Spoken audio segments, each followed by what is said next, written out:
Pour le nouvel an, le père Georges est de retour en France.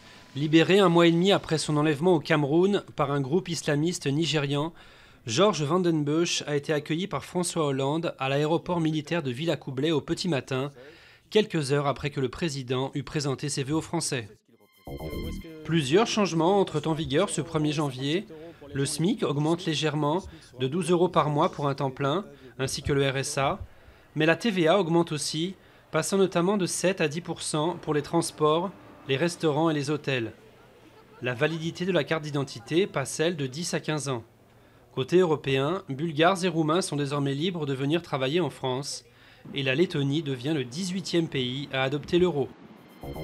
Michael Schumacher aura lui passé le réveillon toujours dans un coma artificiel. Le pilote allemand, au chevet duquel s'est rendu Jean Todt, son ancien patron chez Ferrari, est toujours dans un état critique mais stable, à l'hôpital de Grenoble après son accident de ski à Méribel en Savoie. Des vœux de nouvelle année aussi belliqueux que paranoïaques, en souhaitant aux familles de son pays de déborder de joie et de bonheur, le dictateur Kim Jong-un a agité le risque d'un désastre nucléaire massif dans la péninsule coréenne en cas de nouvelle guerre contre la Corée du Sud et les États-Unis.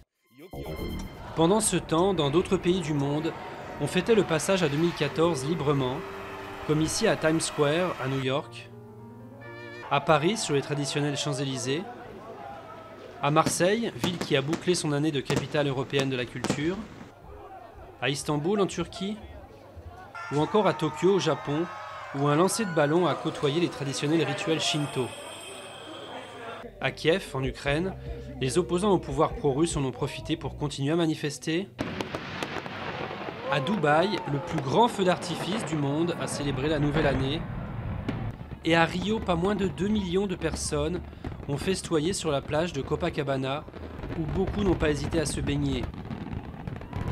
Ils étaient bien moins nombreux à se lancer à Dunkerque au matin, mais ils étaient aussi plus courageux, avec une eau à seulement 9 degrés.